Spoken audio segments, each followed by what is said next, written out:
Ladies and gentlemen, welcome to the show that's all about speaking your truth, sharing your stories, and sparking the conversations that matter most. I'm your host, Rodney W. Collins, and this is the Speak On It Show. On this show, we dive deep into the thoughts, experiences, and ideas that shape our world. It's a place where voices are heard, perspectives are celebrated, and discussions are not just encouraged, but cherished. Whether it's culture, politics, personal growth, or just life's everyday adventures, we're here to explore it all. We've got engaging interviews, thought-provoking discussions, and sometimes we might even stir the pot a little bit. Speak On The Show is where we challenge the status quo, celebrate diversity, and engage in conversations that make us think, laugh, and grow. So get ready to be inspired, get ready to connect, and most importantly, get ready to speak your truth. Without further ado, let's jump into today's episode. It's time for the Speak On It Show with your host, Rodney W. Collins.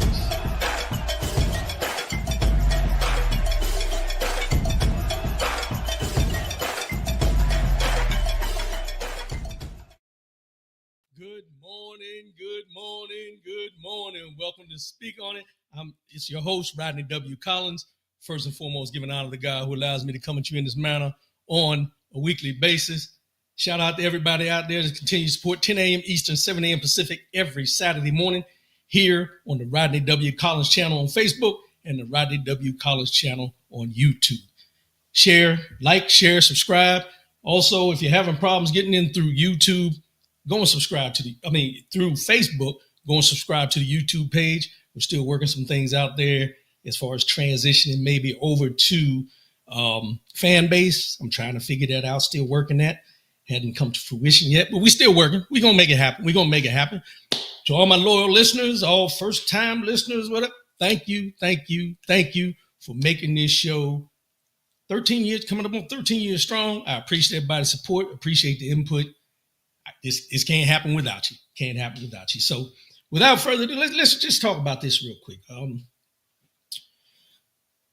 I talked about Project 2025 last week, and I know that there's some folks out there who feel the Project 2025, we need to stop talking about it. We need to get over it. We need to get past it or whatever.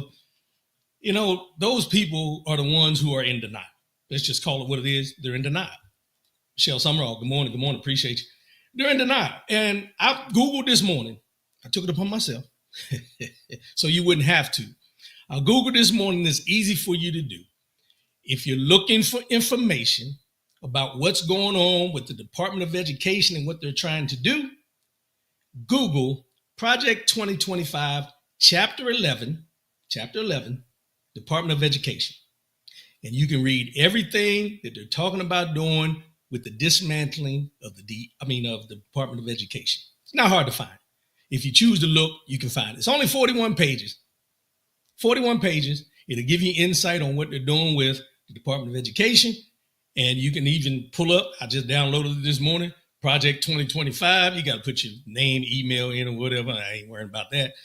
But you can put your email, and it'll give you the whole actual mandate of what Project 2025 is all about if you so desire to go and read some of it so you can see exactly everything they're doing is consistent with everything that's written in Project 2025. And you don't have to take my word for it. It's out there. All you got to do is take the time to Google Project 2025. That's it. You'll see it. It'll give you the whole, it's the mandate on leadership for the president or whatever it is. That's what they're doing. Also, I seen yesterday, there's some resistance out here about what's going on. Finally. Bernie Sanders and Alexandria Ocasio-Cortez, AOC, as she likes to be called, a senator and a congressional person, a House person. They were in Denver, and they had over 35,000 people out there pushing back, and it's called the Fighting Oligarchy Tour. Bernie Sanders started this.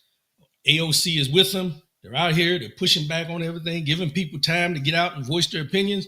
35,000 people outside in Denver, Colorado for this. Yes, I think it was yesterday. So it's not like all Democrats are just sitting down and watching what's going on. We got people out there that are in action, doing things. If they come to your town, they were here in Las Vegas. I didn't get a chance to go. But if they're in your town, go out there, let your voice be heard. As I always say, the slogan for this show is, no matter what the situation is, let your voice be heard. No matter what the situation is, let your voice be heard. And then, it's also that saying, if your voice shakes, speak anyway. Speak no matter if your voice shakes or not. You're getting it out of your system. You're saying what you got to say, and you mean what you say because you say what you mean. James Battle, good morning, my brother. Brian Hoodie, good morning, my brother. Appreciate y'all support. But we're going to get into this, man, because there's a couple things that I want to get into. But before we get into that, next week, I would not be on previous engagement, but I'm planning to do a pre-recorded. Don't hold me to that, but I plan on it. So if not, I will upload an old show for you to watch, but I'm going to try to do a show in advance and have it on Saturday morning. So if you got comments and everything, you still comment. I just won't be talking about it. That's all. That's the only difference for next week, but I won't be on next week. Kevin Banks, good morning, my brother. Good morning. Appreciate you. You know what? Let's go and get into this. Let's roll.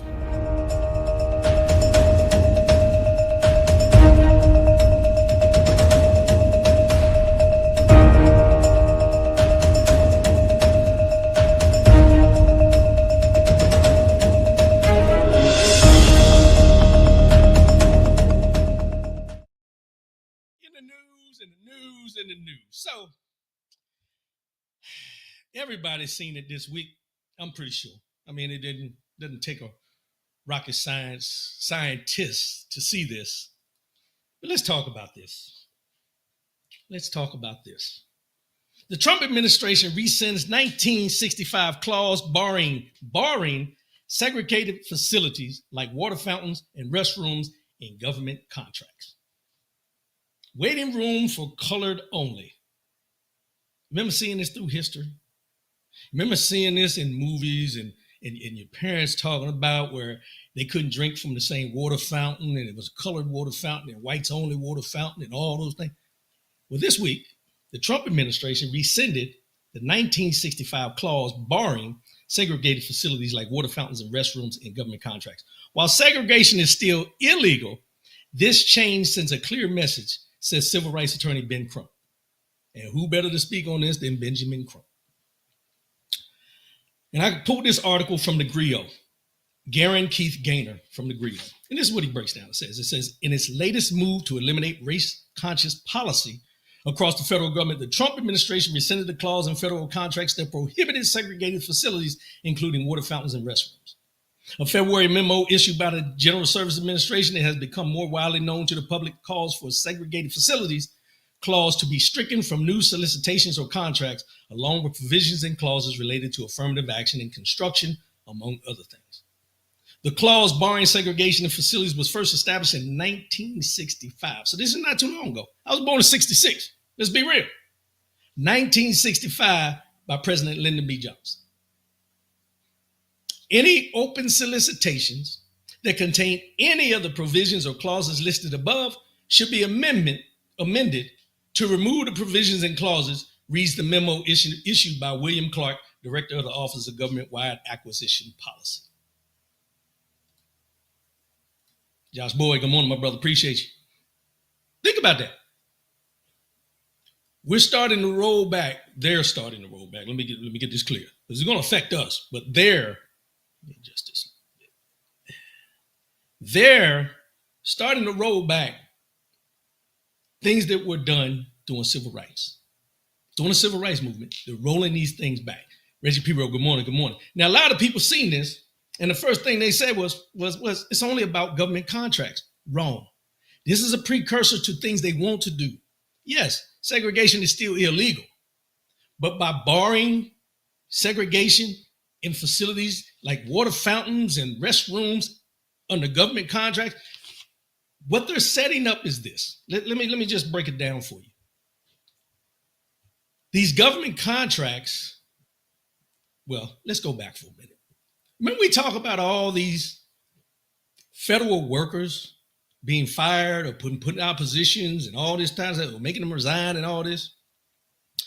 As I mentioned on the show before, this is opening the way for those federal workers to be replaced with government contracts. And as I mentioned, if you get government contracts get paid a certain amount of money, but what they pay their workers is pennies on the dollars, depending on how much they want to pay them. So when you talk about the government contracts, there's a lot, many government contracts throughout this country, and they serve all over the world through these government contracts. So if you're barring segregation in these government contracts, where government contractors that take over these government contracts within the federal government are allowed to segregate, let's just call it, water fountains, restrooms, break rooms, lunch facilities, all these different things. What do you think the government contractors are going to do when they get awarded these contracts? To avoid having to deal with the segregation or the lack of segregation or whatever it is, what they're going to do is they're not going to hire minorities or blacks because it eliminates the hustle and the bustle that they got to do. Think about that. See, we see this and say, well, it's only for federal contracts. Federal contractors make the most money of anybody in the United States when it comes to the federal government and their support. So if you're allowing, barring segregated facilities with federal contracts, what are you saying? And as James Battle just chimed in to say, Elon Musk is the biggest government contractor, so he will be the first one to do this. It's probably his idea. I'm going to get into something a little later that'll really raise your eyebrows about why Elon Musk is so invested in what's going on with this country as second hand or whatever you want to call it to the president or anything like that. But we'll get into that. I digress. But yes, Elon Musk holds most of the biggest government contracts that there are. So for this to come out, what does that tell you?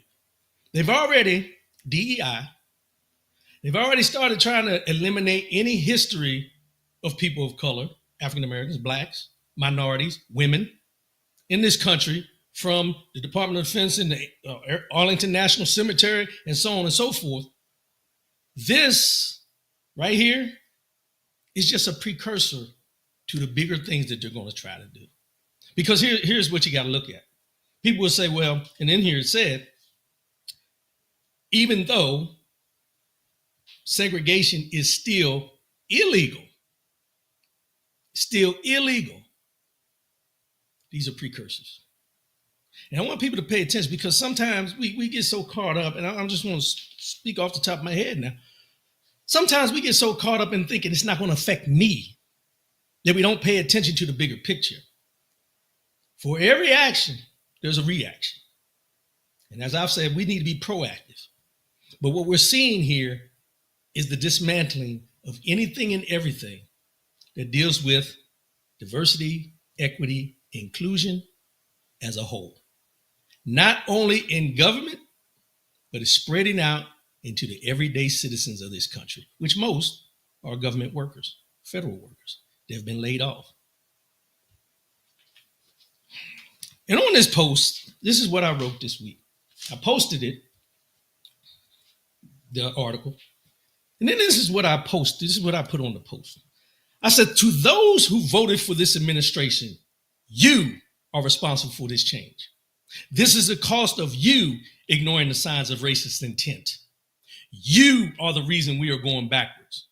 You said it was about the economy.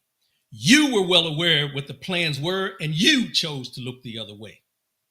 If you are looking for me, I'll be in the colored only section of any facility you may frequent.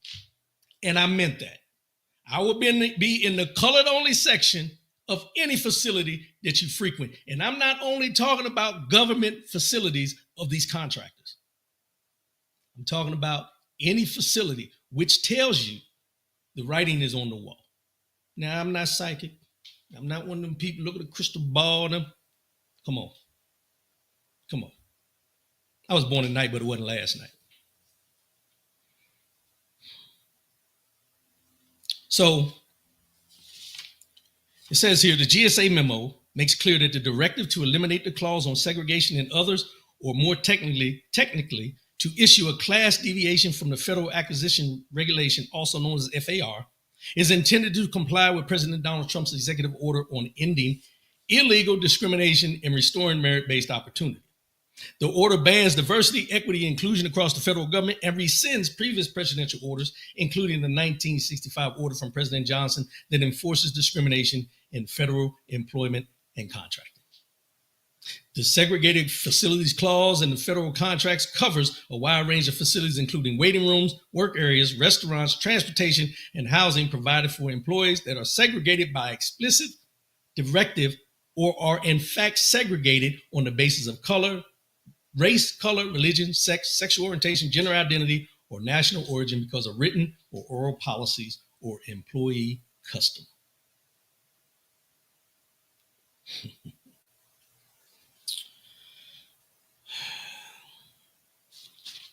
But they're telling you that segregation is still illegal, but they're allowing it in federal contracts.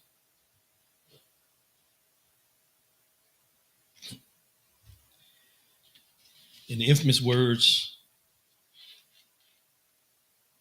from Spike Lee's Do the Right Thing, wake up. Wake up. This is not only for people that look like me, not only for what they call the brown people, the minorities, or whoever you may be, not just for white women in this country who think that they're exempt or whatever. Wake up. This is for anybody and everybody who feels that they're untouchable. Wake up. They don't care who they're affecting.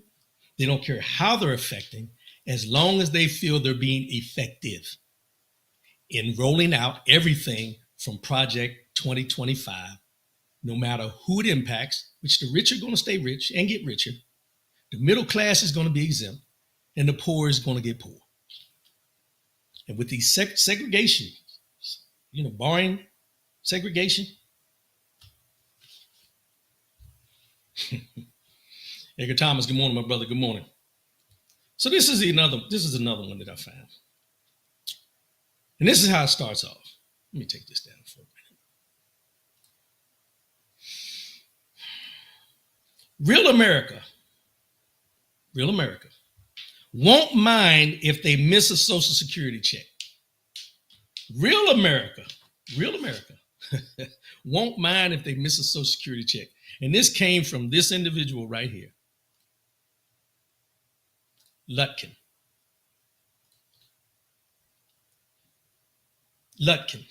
Lutnick, excuse me. And this is what he said. Only a fraudster would care if they miss a Social Security check. Commerce Secretary Howard Lutnick said in a new interview this week. Only a fraudster would care if they miss a Social Security check. This is coming from a millionaire. It's coming from a millionaire. And it says, during the appearance, Lutnick said the average American, using his mother-in-law as an example, would not complain about not receiving their checks for a month, but that someone who was hacking the system would do so. So he basically said this. Let's say Social Security didn't send out their checks this month. My mother-in-law, who is 94, she wouldn't call up and complain. She just wouldn't. She would think something got messed up and she'd get it next month, he said.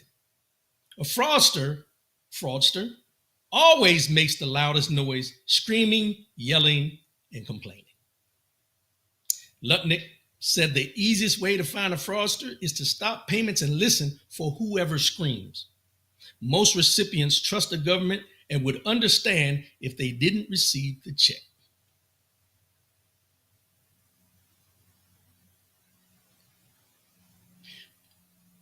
When you hear things like this, this lets you know how out of touch with the everyday working class American, where their mindset is and what they depend on. You have a vast majority of our senior citizens that rely wholeheartedly on their Social Security check. You're telling me because your mother-in-law can dig into your pockets, can come to you if her check doesn't show up. But you're saying that she wouldn't complain, but anyone that does is defrauding the Social Security system. This is the mentality that him and the likes of him have about working class people in this country.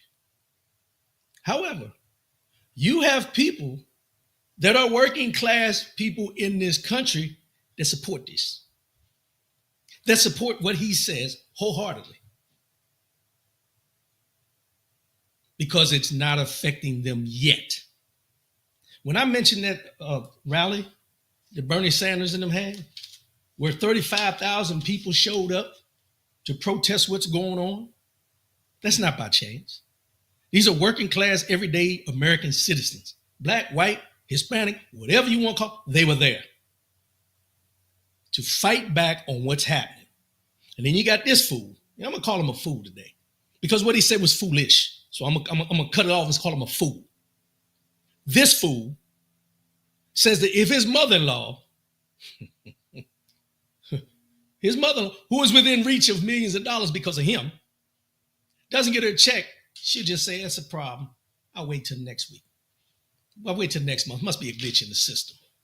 With everything we're hearing about what they're doing with Social Security, if I'm receiving Social Security and my check didn't show up this month, I'm calling. I'm yelling from the rooftops because of everything that's been said about what they're trying to cut with Social Security. Why would I be quiet knowing that they're trying to take my check and my check didn't show up? But because I'm being loud about it, because I'm standing up for what I know I've invested in and what is owed to me, I'm a fraudster. This is the people that they have in this administration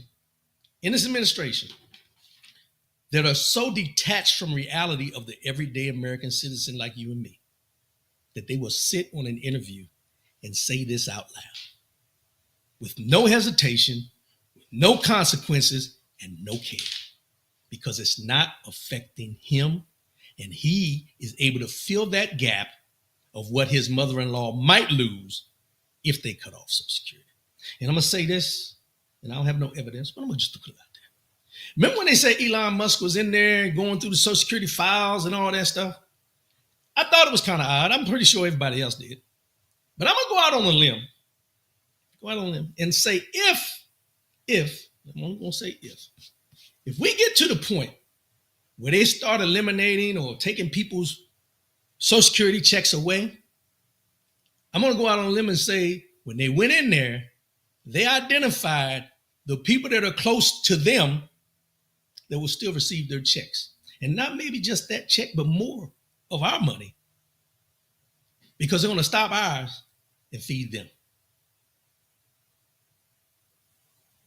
Just, something I think about. So it says, so what happens is you need to get to, so the people who are getting that free money, stealing the money, inappropriately getting the money, have an inside person getting the money, they are going to yell and scream, but real America is going to be rewarded. More than 71 million Americans rely on Social Security benefits. 71 million Americans rely on Social Security benefits. But the program has faced questions about whether it could become insolvent by the 2030s without significant reform. The benefits are a key piece of income for retirees, survivors of disease claimants, and disabled people. 71 million Americans rely on Social Security, that monthly check, in order to pay rent, buy groceries, just for their livelihood. And he's saying, if they stop to check his mother-in-law as an example, she wouldn't call nobody. She just wait to see if there's a glitch in the system or something. She'll wait till next month to see it's going to show up. Everyone doesn't have that luxury to wait until next month.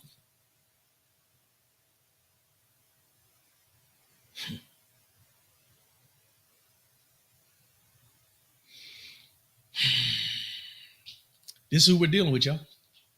These are the people that we're dealing with.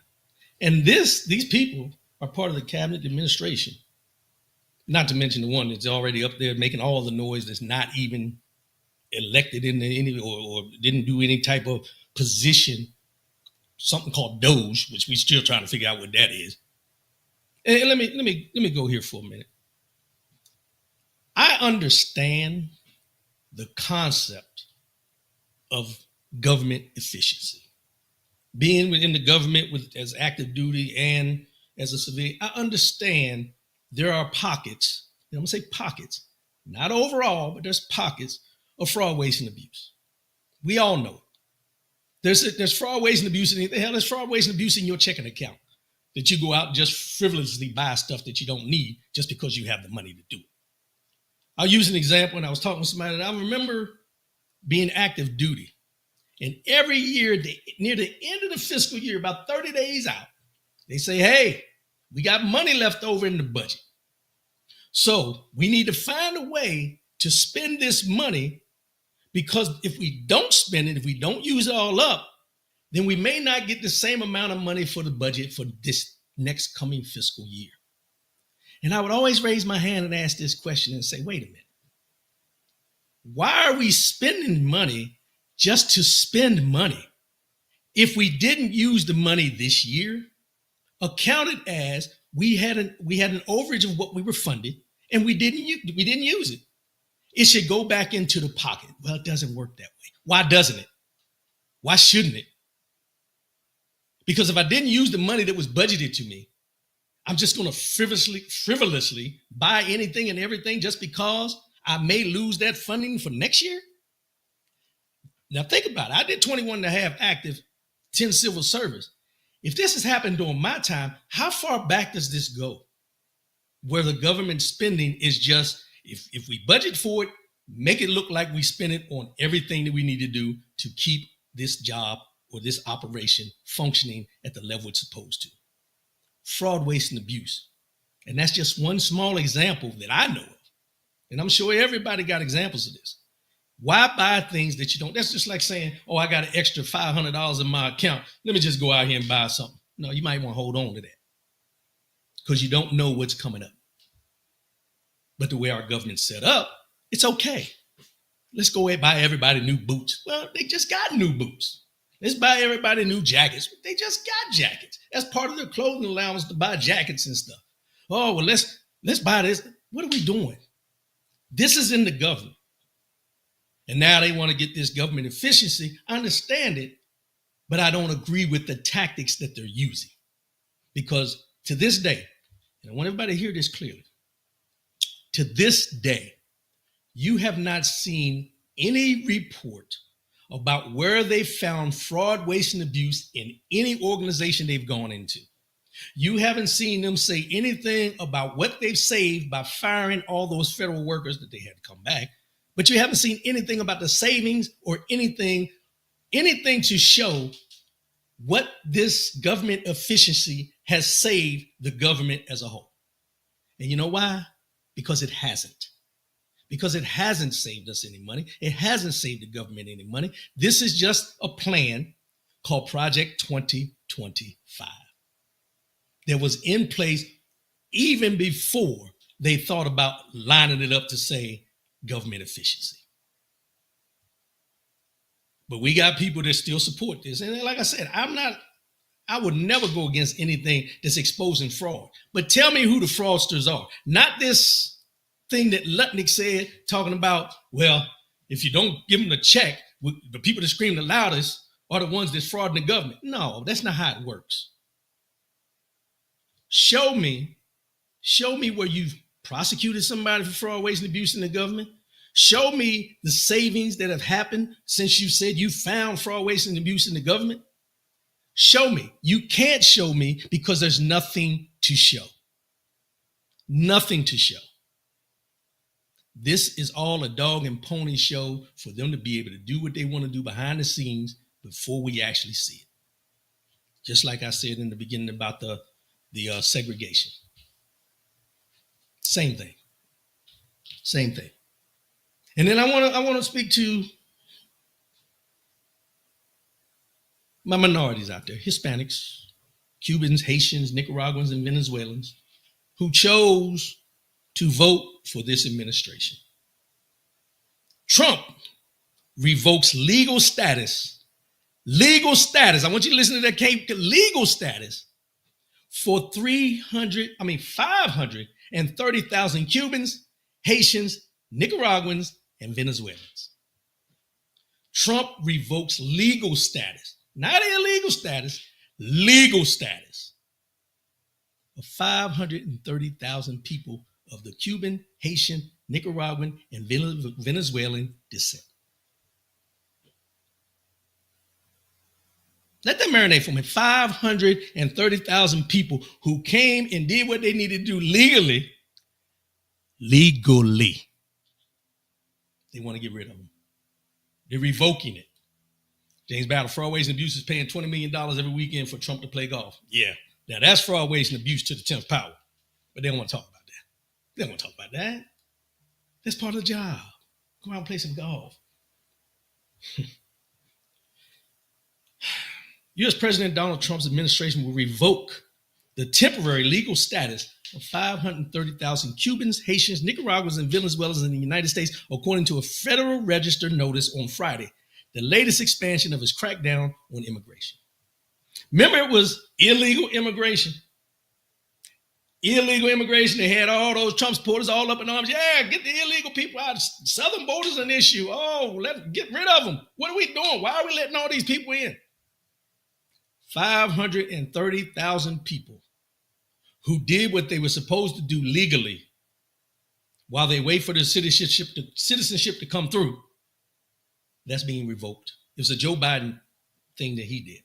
The move, effective April 24th, cut short a two-year parole granted to the migrants under former President Joe Biden that allowed them to enter the country by air if they had U.S. sponsors. Trump has argued that the legal entry parole programs launched under his Democratic predecessor overstepped the boundaries of federal law and called for their termination in a January 20th executive order. Trump said on March 6th that he would decide very soon whether to strip the parole status from some 240,000 Ukrainians who fled the U.S. during the conflict with Russia. Trump's remarks came in response to a Reuters report that said his administration planned to revoke the status for Ukrainians as soon as April. Kevin Banks. And they voted for him. You know, let me. I'm gonna digress for a minute. Let me digress for a minute. Do you know that the main people, not the main, but it was about a 50-50, about 50-50. The 50% of people who were against any type of immigration in this country are immigrants themselves.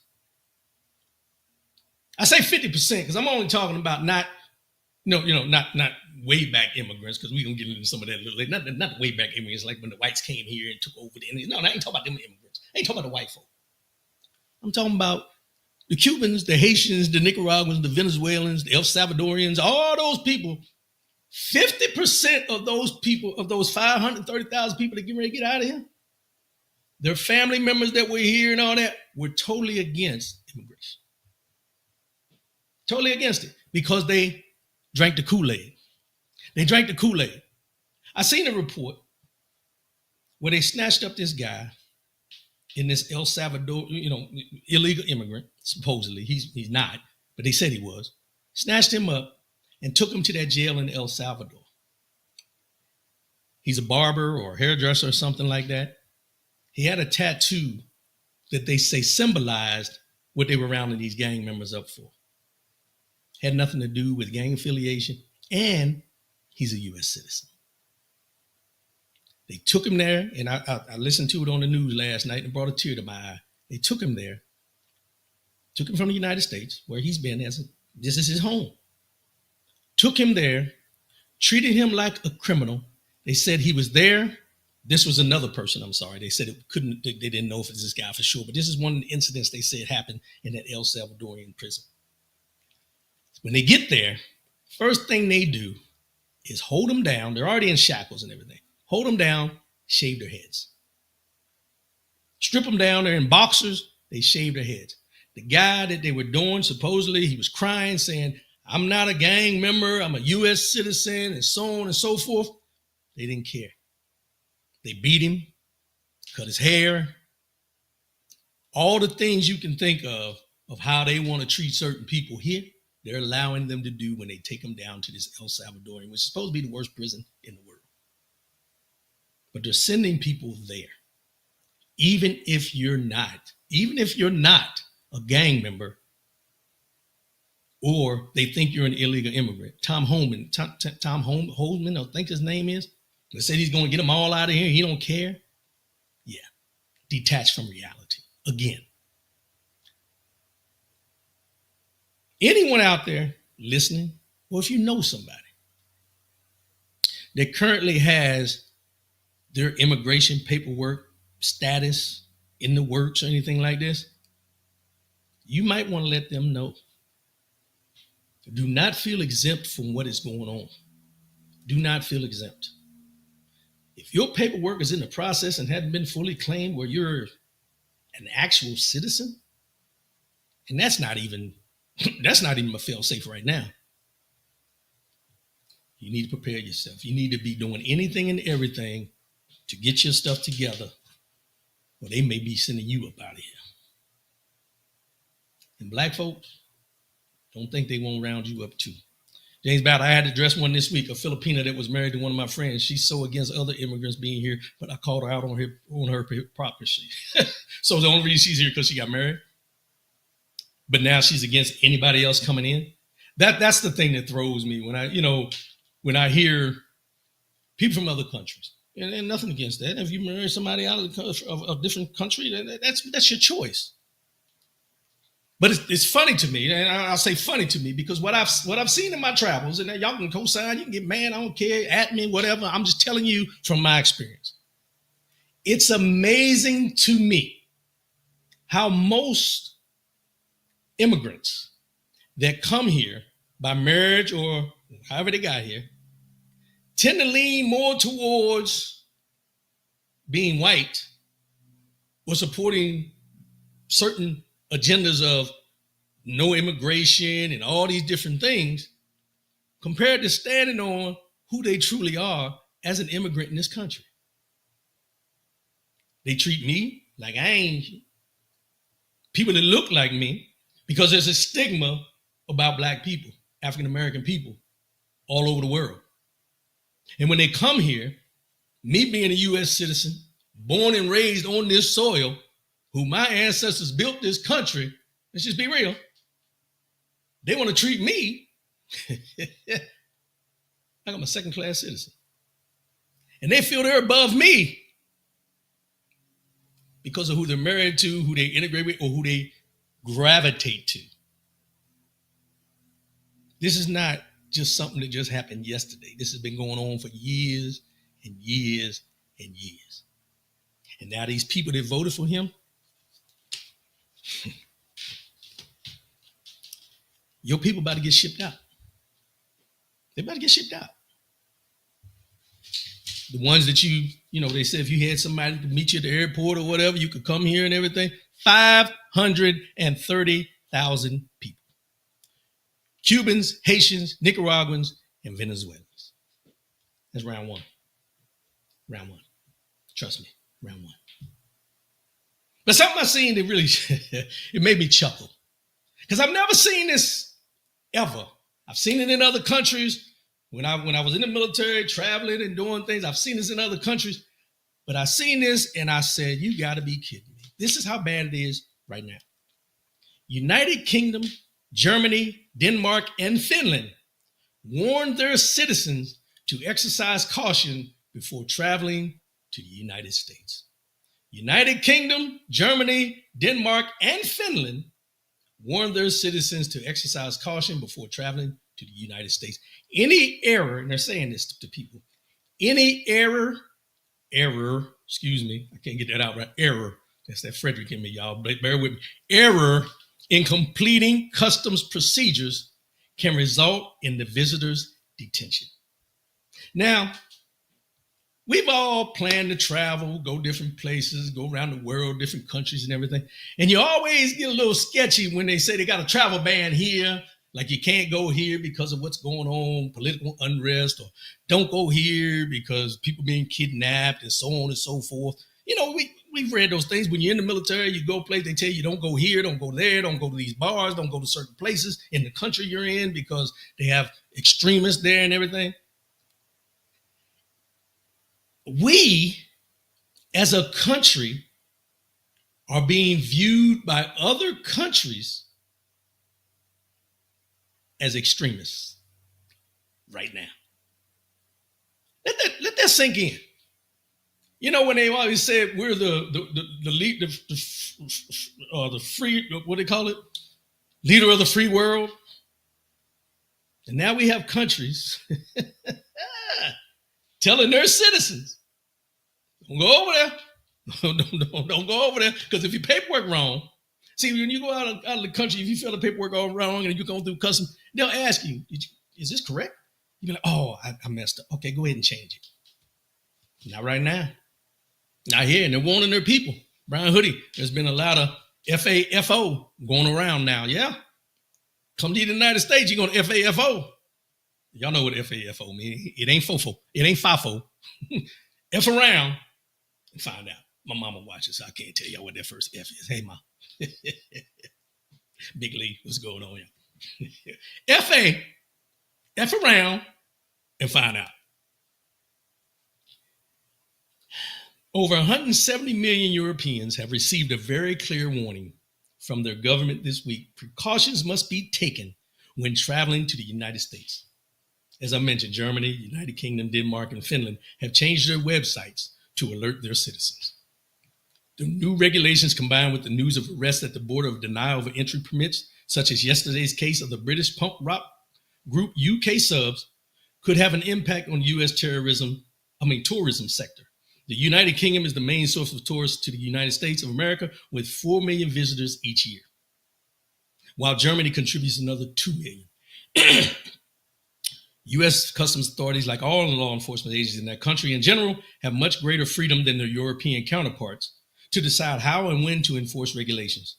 The case of the French scientist, I don't know if y'all heard about this, case of French scientist whose entry into the United States, where he was going to participate in a symposium in Houston, was rejected upon arrival because his mobile phone contained messages criticizing the scientific policy of Donald Trump. So this man's coming here for a symposium. He had some critical things to say in his phone about Donald Trump. They denied him entry. Denied him.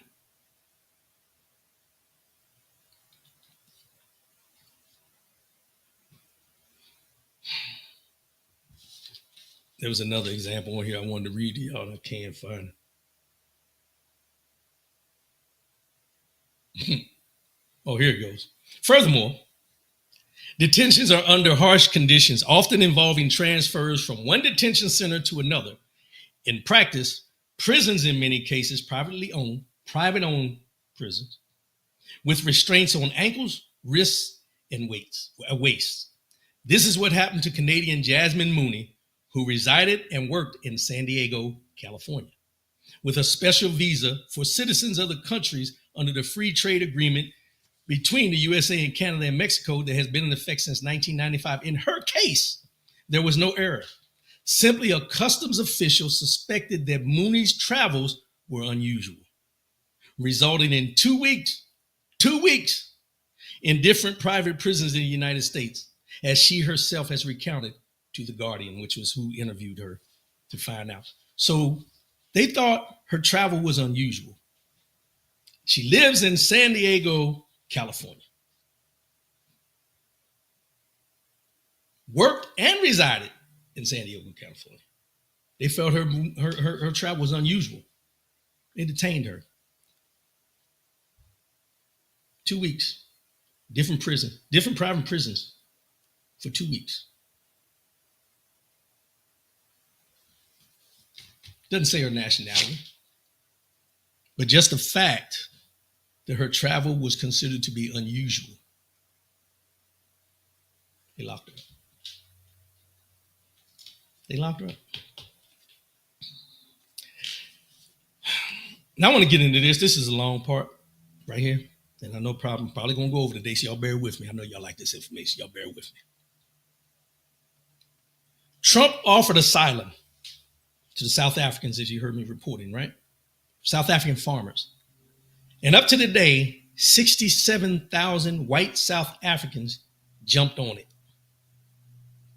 South Africa has been in President Trump's crosshairs over the past few months, with Trump accusing the African nation's government of confiscating land from white farmers. A claim that South African President Cyril Ramaphosa denies. The Trump issued an executive order in February that cut aid to South Africa and encouraged Afrikaner refugees escaping government-sponsored race-based discrimination to resettle in the United States. Reuters notes that Afrikaners refers to the minority of mostly white descendants of early Dutch and French settlers who currently wield control over most of the nation's farmland. And it looks like Trump has some takers. More than 67,000 people, most with Afrikaner or English last names, have expressed interest in making the move to the United States. Now notice, Afrikaners. I printed this out. Where'd it go at? I want to make sure that I get this right. Because when I was reading this, Afrikaners. Let's talk about who Afrikaners are. Afrikaners. Not Africans, Afrikaners. Afrikaners are Dutch, German, and French Europeans who settled in South Africa. The Afrikaners are a South African ethnic group who are descended from 17th century Dutch, German, and French settlers to South Africa. The Afrikaners slowly developed their own language and culture when they came into contact with Africans and Asians. The word Afrikaners means Africans in Dutch. About 4 million people out of South Africa's total population of 56.5 million, and that was a 2017 statistics, are white. 4 million out of 56.5 million are white. Though it's unknown if all identify themselves as Afrikaners. World Atlas estimates that 61% of whites in South Africa identify as Afrikaners. Regardless of their small number, Afrikaners have a large impact on South African history. Let me give you a little history on this, and this is why I want to bring this up. Because they're offering asylum to the people who call themselves Afrikaners. And as I mentioned in here, it says that they own most of the farmland in South Africa. And now there's the new president did a land reform in South Africa that was essential because land ownership was historically used as a tool of oppression. During the colonial rule, and especially under apartheid laws and policies, systemically stripped Black South Africans of land rights. The 1913 Natives Land Act was particularly significant. It prohibited Black people from owning or renting land outside of designated native reserves, which made up a small fraction of the country's land, despite Black people comprising the majority of the population. Now, I want to read them numbers again. I want to read those numbers again about how many people are Afrikaners. 4 million people are considered Afrikaners in South Africa. South Africa's population is 56.5 million, but they own 61% of whites in South Africa identify as Afrikaners, but they own most of the land. And I have those numbers here on how much of the land they own, because these people came to Africa and took the land during apartheid. And now this reversal of giving them, the Africans, the homegrown Africans compared to the Afrikaners, their land back. Donald Trump, who's Elon Musk is in his ear saying, hey, you know, I don't agree with what they're doing over there, taking the land back from my people. What can we do? See, you can't do anything over there. But what you can do is offer them asylum to come here because they look like us and integrate into our society, not us, me, as in them, integrate them in our society, and then it's a win-win. Offering them asylum, but taking away the legal immigration of 530,000 people, which I just talked about.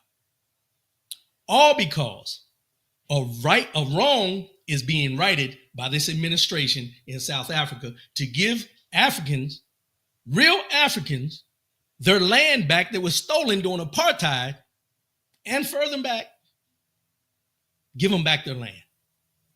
But that's not going to work, which shows you the reverse of what they're doing here.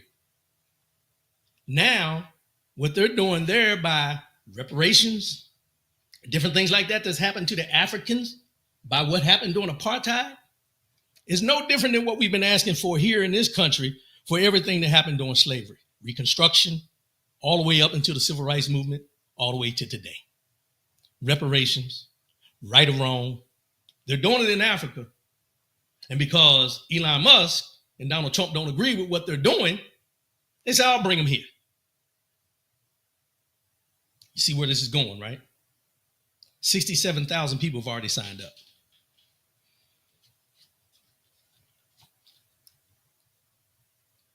The land reform, this is what happened back during apartheid. This led to forced removals, loss of livelihoods, overcrowded homelands, and entrenched poverty. By the time apartheid ended in 1994, about 87% of the land was owned by the white minority, with just 13% reserved for Black South Africans. This extreme imbalance in land ownership was not just a symbol of injustice, but also a major barrier to economic empowerment and development for the majority population. 56.5 million Africans right now. 4 million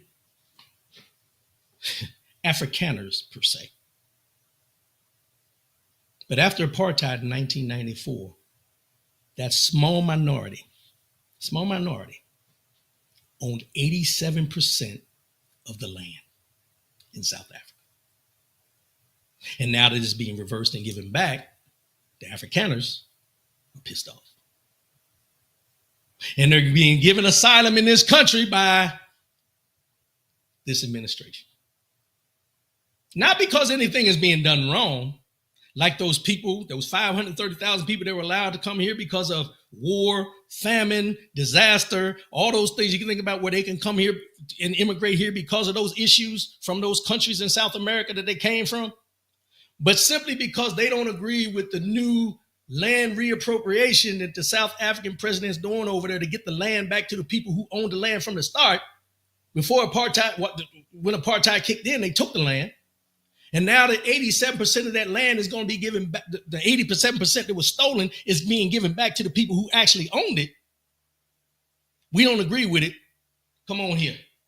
Come on over here. This is no different than when we heard about the Black farmers fighting for money that wasn't being given to them by different administrations. If all the money was going to the white farmers and not to the Black farmers. And what happened with the Black farmers? They had to sell their land. They had to sell their land. They couldn't just take it. They had to sell their land. Why? Because they couldn't get loans. They weren't getting the subsidies that the white farmers were getting. So a lot of the Black farmers that we used to have, we don't have anymore, simply because of racist systems in this country. But when you're trying to right a wrong in South Africa, you don't have to fight that. Come here. We'll take care of you here. But the immigration was the problem that they ran on for this administration, and people voted for it because they said immigration is a problem. But we're bringing people here just because they're not getting their way anymore in South Africa.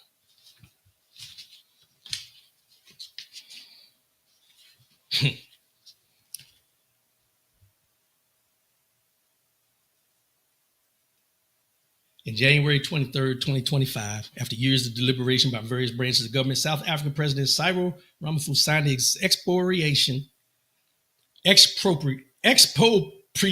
Act. In short, the law establishes how the South African government can legally take private property for public use. It's like an eminent domain and those type things as well. They're doing that, but they're also giving land back to the people that it was stolen from. But we're going to bring them here. We're going to bring them here. Why? Because they ain't not being treated right over there. They're not being treated right here. James Battle, they would give them jobs that are being taken from U.S. citizens here. They would be working at the Pentagon, VA, and other federal agencies. Yeah. And And this is what people don't realize. Those same benefits that you were arguing about that the Haitians and the Venezuelans and the Ukrainians and all them people were getting, I guarantee, in my Charles Barkley voice, guarantee that they're going to get those benefits plus. Those plus whatever they choose to give them. Why? Because they have the complexion for the protection. It's that simple. It's that simple. But this one I found kind of funny this week. I want to put both of them up here. This one right here. This is D.L. Hughley. Y'all know D.L. Hughley, comedian, talks politics, different things like that. And on the other side is Wesley Hunt, Republican out of Texas. This week, Don Lemon was on with Bill Maher. And with Bill Maher, this is what Don Lemon said. He said, I don't think you can be black and be a rational MAGA person. Bill Maher came back and said, I think they would find that very insulting. Don Lemon said, well, I mean, the truth is often insulting. No harm, no foul. He said what all of us think. He just said it in a different way. Black and MAGA, it just doesn't fit. From the mentality that we know that we have and everything we've been through, black and MAGA do not fit. Let's just call it what it is. On Wednesday, during an interview on TMZ Live, D.L. Hughley agreed with Don Lemon's take, saying Donald Trump uses black people like most people use Fabuloso to clean the smell up. Donald Trump uses black people like most people use Fabuloso to clean the smell up. He also took shots at Hunt, who was one of the black Republicans not happy with Lemon's comments about black MAGA supporters. After being read Hunt's response, D.L. Hughley said, how many people with those same qualifications have ever been fired and called DEI? Kamala Harris was called DEI for having those exact same qualifications. He was talking about Hunt, saying that he's basically a MAGA DEI hire. Because of the qualification that we knew Kamala Harris had, he talks about his qualifications, and he responded back to D.L. Hughley, and he said this. First of all, according to D.L. Hughley's argument, every black person should be a Democrat, and I think that's utterly ridiculous. It's not what he said. He said black and MAGA don't mix. He didn't say you couldn't be a Republican. See how they twisted it. Let's continue. You need people from all walks of life on both sides of the party, and that's what makes the system the best you could ever imagine. Hunt explained that he's solely being judged on his qualifications, not the color of his skin.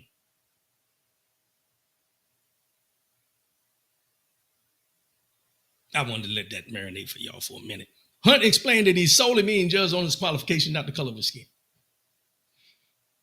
Then, what gets me, this thing about Republicans and running to the X platform to air out their grievances, this is what he said on X. He said, ouch. So according to Hollywood elites, if you're black, America first, qualified and accomplished, you're just a DEI hire. Interesting take, DL, because when I was climbing into the cockpit of an Apache flying combat missions over Baghdad, I don't recall my skin color being a qualification for war. And when I won 2 congressional races in the majority white district, I don't remember voters saying, let's elect him because he's black. No, people chose me because they believed I was the most qualified for the job. The left's obsession with Donald Trump has completely eroded their ability to think critically. How do we know? Because you're out here comparing my resume to Kamala Harris's. Then he said on another post, because they can't give it up on X because they're followers. It's 2025. And somehow I find myself having to spell this out for D.L. Hughley. Black men are not a monolith. I'm not sure who Don Lemon thinks he was speaking for, but spend time around a broader range of black men and you'll quickly realize he wasn't speaking for them. President Trump made history in November, winning a record number of black male votes, not because he pandered or patronized, but because he treated them with respect, something Democrats have failed to do for generations. If you want a real conversation, let's have one. But understand this, there's a vast difference between what I've accomplished in my life and how I achieved it versus the reasons Kamala Harris ended up on Biden's ticket and then replaced him as the nominee, despite strong opposition from many within her own party.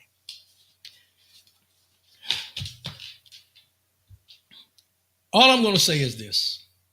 What Don Lemon said was correct. What D.L. Hughley said was correct. Some of the things that Wesley Hunt said are correct. But I will say it this way. When Don Lemon made his comment, D.L. Hughley made his comment, Wesley Hunt felt the need to comment, a hit dog will holler. A hit dog will holler.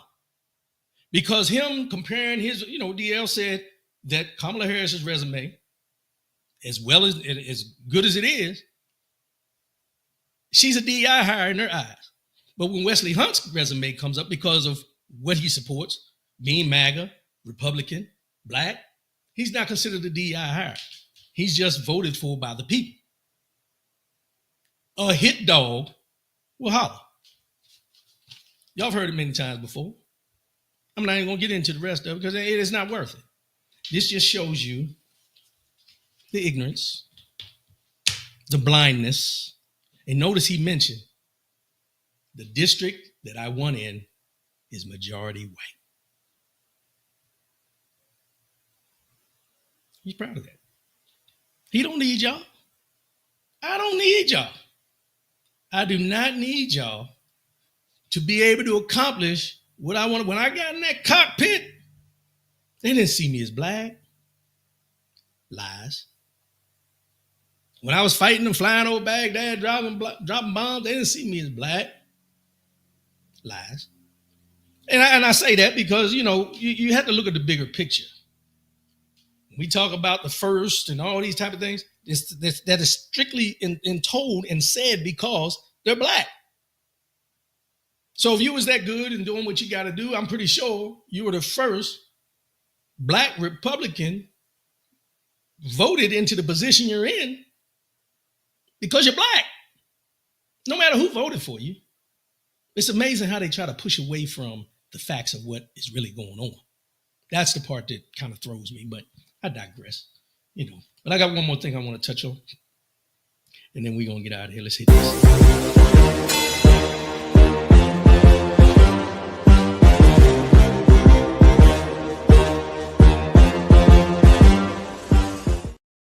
So this week,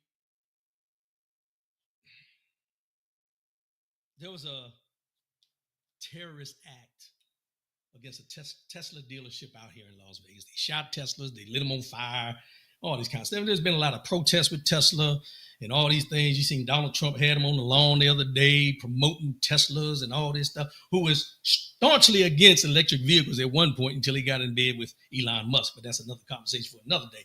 But now that these people are protesting Tesla and they're telling people that going against Tesla and telling people not to buy their stock and everything is an act of terrorism. What? Now they're saying suspected Tesla arsonists hit with federal charges in acts of domestic terrorism. This is what Pam Bondi said. 5 Tesla vehicles were set on fire and shot in a domestic terrorist event. Tesla vandalizers hit with severe charges, Justice Department announces. Attorney General Pam Bondi announced charges against 3 people responsible for vandalizing and destroying Tesla cars, dealerships, or charging stations Thursday afternoon, and warned others against joining this wave of domestic terrorism against Tesla properties. You can't make this stuff up, y'all. You can't. You just can't. James Ballard, he doesn't take into consideration the fact they removed C.Q. Brown and replaced him with an unqualified white man. Brown's qualification far exceeds his. There's a much bigger issue than just him. Yes, it is. It's deep, deeply rooted. As I always say, you don't know. You can see a tree. Let me give you an example. I'm digressing. I'll get back to the Tesla thing in a minute. But you can see a big, beautiful tree. Big, beautiful tree. But if you ever get the opportunity to dig that tree up and look at those roots of a tree are ugly. And until you want to deal with the ugliness of those roots, you can never truly appreciate the beauty of that damn tree. Because the roots, as ugly as they are, has made that tree what it is. And until we deal with the roots of what's going on in this country and the ugliness and call it what it is, this country will never reach the full potential of what it is supposed to be, what we want it to be, and what it's dreamed to be. That's simple. The roots are ugly, even the most beautiful tree you may look at. And it's the exact same thing with this country. Until you dig into the roots and address the ugliness of the roots of what's going on, this country will never be looked at as being beautiful in the eyes of everyone in this country. No how, no way. You can say, make America great again. You can say, oh, it's the freest country in the world. You can say there's no racism here. Stop. Deal with the roots of what has caused this country to be at this point right now. But we won't, because nobody wants to have that conversation. Nobody. And if you want to have that conversation, it's always, but that was my answer. It's the roots. It's the roots. And the roots are the ugliness that we need to deal with. That's it. There's no way around it. You can't excuse it. You can't just blow it off. We have never dealt with the roots of why this country is the way it is. And not everyone can be able to see how beautiful this country is because we haven't recognized how ugly the damn roots are of this country. It's a national price. Tesla stock is falling. Oh, yeah. Oh, yeah. Now, just get back to Tesla. I digress. I'm sorry, y'all. So, check this out.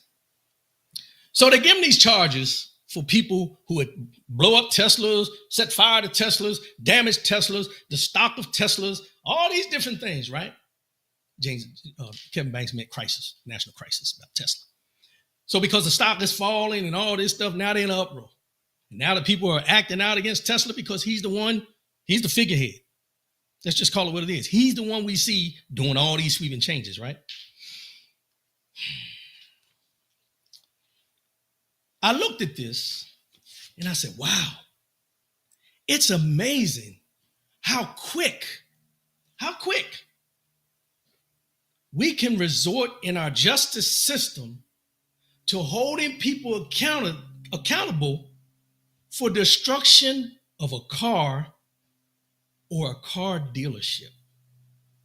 Not because of what it symbolizes as just being a car or a car dealership, but who it belongs to. Who is the face of Tesla? This is why this action was so swift. This is why they're talking about putting legislation in play about anyone who does anything to Tesla or their dealerships. It will be identified as an act of terrorism. You will be held to the highest extent of the court. But let me give you a little something that I came up with that breaks this all down. And it goes as such. So let me get this straight. People are now facing real consequences for vandalizing Teslas and car dealerships. There are laws and punishments in place to protect property. There are strict protections for animals. But when it comes to protecting Black people from violence, we're still begging for basic accountability. Let me be clear. I'm not against protecting animals, and I'm not here to justify vandalism. But let's not ignore the blatant double standard. When Black lives are taken unjustly, we get marches, hashtags, and delay after delay. Meanwhile, hurt a luxury car or storefront window, and the law responds immediately. Hurt a dog, and you're in cuffs by sundown. But kill an unarmed Black person, there's a good chance you'll get paid leave or nothing at all. And here's why the hypocrisy explodes. Here's where it explodes. We all watched thousands of people storm the U.S. Capitol on January 6th. They assaulted police, destroyed federal property, and tried to tear down democracy. And now, many are being pardoned or treated like patriots. Patriots. They committed violent crimes, but instead of facing real consequences, they're getting sympathy and second chances. Meanwhile, Black people face violence, discrimination, and death every day. Not every day. Just for existing. No pardons, no protection, just more excuses. Let's stop pretending this is about justice. This is about priorities. And right now, cars, animals, and violent insurrectionists are more protected than Black lives. I can't celebrate the protection of Teslas while Breonna Taylor's killers walk free. I won't cheer when people face harsher punishment for damaging a dealership than officers do for murdering George Floyd. And I definitely won't be silent while those who attacked our democracy walk free, while Black people still have to run just to stay alive. If Black lives mattered as much as luxury cars, dogs, or the freedom of rioters, this country would look very different. Until that changes, I'm not applauding, I'm demanding real justice, equal protection, and accountability for all. Not just for the privileged, not just for the privileged, not just for property, not just for pets, for people, for Black people, for us. It's that simple. It's that simple. So when I talk about the roots of a tree, it goes into this. It goes into this because we will not sit and face the fact that the injustices that have been done in this country for years and years and the overlook of things that are done to Black people in this country as a whole, the racism, you still got white supremacist groups out here protesting and stuff every day, but nobody, the Attorney General, the Department of Justice, they're not putting a stop to them. They're more worried about somebody dealing with a Tesla than they are white supremacists walking down the middle of a street in a Black community. But they won't do anything about that. They won't do anything to dismantle those organizations. But if you do something to a Tesla, and God forbid you do something to a dog, God forbid if you're part of a gang, oh, wait a minute, a gang, Crips, Bloods, you know those. But white supremacists, what are we doing? What's the difference? Complexion for the protection. That's what it comes down to. James Battle, that's domestic terrorism, but destroying the Capitol and beating up police was a day of love and just a friendly visit. That's what we're dealing with. That's what we're dealing with. When a car or a car dealership is more valued than the life of an American citizen who happens to be Black or Black African American, the roots are very ugly. And until we deal with the roots, nothing's going to change. Nothing will change until we deal with the ugliness of the roots of that beautiful tree. Nothing. It's just what it is. I appreciate everybody tuning in today. I won't be on next week. I'll be back the week after. I appreciate y'all. I love y'all. And look, keep hanging with me. Rodney W. Collins channel on YouTube and Facebook. I would like everybody to go to YouTube if you can. Start subscribing through YouTube, and we're going to make this go, all right? I appreciate y'all tuning in. And as I always say before I sign off, love yourself, love one another, keep your head up, and most definitely keep your faith in God. God is in control, but we got work to do. I love y'all, and I'm out. I'll see y'all in 2 weeks. Peace.